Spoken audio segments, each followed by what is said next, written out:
ஓம் ஞான ரூபாய வித்மஹே சக்தி அம்சாஹே தீமஹி தன்னோ சக்தி அம்மா பிரச்சோதயாத்.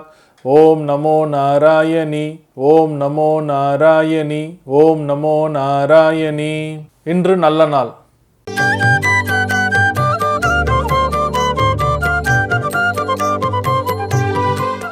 இன்று பிப்ரவரி மாதம் திங்கள்கிழமை 19/2/2024, சோபகிருது ஆண்டு மாசி 7.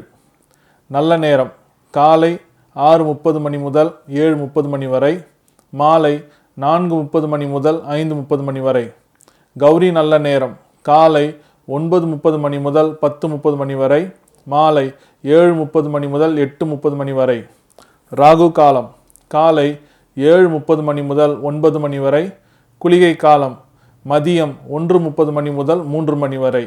யமகண்டம் காலை 10:30 மணி முதல் 12 மணி வரை.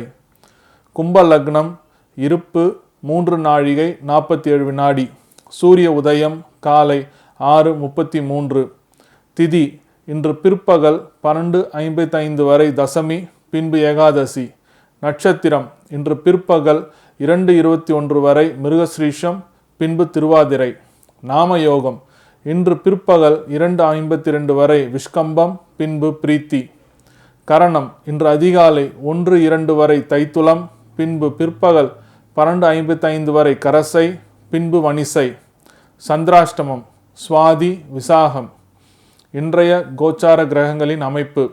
கும்ப லக்னம் கும்பத்தில் சனி பகவான், சூரிய பகவான், புதன் பகவான். மீனத்தில் ராகு பகவான். மேஷத்தில் குரு பகவான். மிதுனத்தில் சந்திர பகவான். கன்னியில் கேது பகவான். மகரத்தில் செவ்வாய் பகவான், சுக்கிர பகவான். இன்றைய கோச்சாரங்களின் அமைப்பு. கும்ப லக்னம் கும்பத்தில் சனி பகவான், சூரிய பகவான், புதன் பகவான். மீனத்தில் ராகு பகவான். மேஷத்தில் குரு பகவான். மிதுனத்தில் சந்திர பகவான். கன்னியில் கேது பகவான். மகரத்தில் செவ்வாய் பகவான், சுக்கிர பகவான்.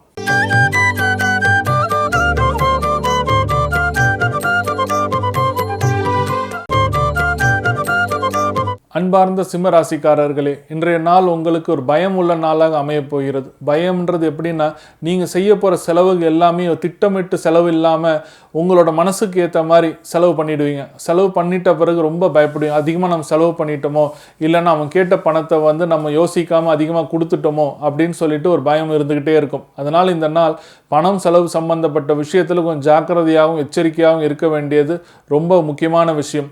அதே போல் யாராச்சும் உங்கள்கிட்ட கடன் கேட்குறாங்க அப்படின்னு கேட்டாங்கன்னா, அவங்க கேட்குற கடனை உடனே நம்பிக்கை முறையில் கொடுக்காதீங்க. அதுக்கு உண்டான டாக்குமெண்ட்ஸ், பத்திரம், கொலாட்ரல், மார்கேஜ் சம்மந்தப்பட்ட விஷயத்தை வாங்கிட்டு அதுக்கப்புறம் பணம் கொடுங்க. அப்போ தான் அந்த பணத்துக்கு உண்டான மதிப்பும் மரியாதையும் உங்களுக்கு இருக்கும்.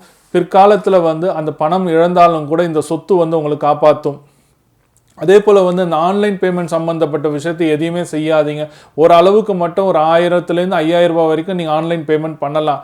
5000க்கு மேலே எந்த ஒரு பேமெண்ட் பண்ணாலும் ஆன்லைனில் பேமெண்ட் பண்ணாமல் பக்கத்தில் இருக்கிற பேங்க்குக்கு போயிட்டு செலானு கொடுத்து டிரான்சாக்ஷன் பண்ணுங்கள். அப்படி பண்ணாதான் எந்த ஒரு பணமும் மாட்டிக்காமல் உங்களுக்கு சேஃபாக இருக்கும். நீங்கள் ஆன்லைனில் பண்ணிங்கன்னா அந்த பணம் மாட்டிக்கிறதுக்கு உண்டான பிரச்சனைகள் அதிகமாக இருக்குது. கொஞ்சம் ஜாக்கிரதையாக இருக்க வேண்டியது ரொம்ப ரொம்ப முக்கியம். அதே போல் செலவுன்றது ரொம்ப அதிகமான செலவு பண்ணாதீங்க. எந்த ஒரு ஆடம்பர செலவும் இந்த நாள் பண்ணாமல் கொஞ்சம் ஜாக்கிரதையாக இருந்தீங்கன்னா நல்லாயிருக்கும். பரிகாரம்: திருவேற்காடு கருமாரியம்மனை மனப்பூர்வமாக வேண்டிட்டு வாங்க. அந்த அம்பாலோடைய திருநாமத்தை சொல்லிக்கிட்டே வந்தீங்கன்னா இன்னைக்கு எந்த ஒரு பணப்பிரச்சனையிலிருந்து நீங்கள் தப்பிப்பீங்க. அப்படி மாட்டிக்காமல் இருக்கிறதுக்கு பக்கத்தில் இருக்கிற அம்மன் கோயில் போயிட்டு கருமாரியம்மனை மனசார வேண்டிக்கிட்டு ஒரு 101 ரூபாவை அங்கே இருக்கிற உண்டியலில் போட்டுட்டு வந்தீங்கன்னா இந்த பிரச்சனை இல்லாமல், இந்த பணம் சம்பந்தப்பட்ட பிரச்சனை இல்லாமல், பயம் இல்லாமல் இந்த நாள் உங்களுக்கு அமைதியான நாளாக போகிறதுக்கு அம்பாள் அருள் புரிவாள்.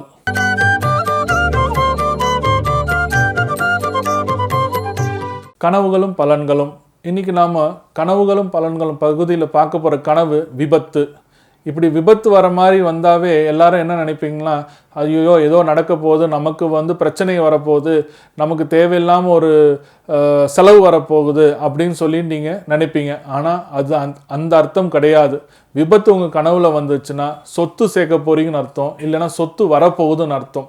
அதனால் உங்கள் கனவில் விபத்து வந்தால் சொத்து சேர்ப்பு அல்லது சொத்து வரவு.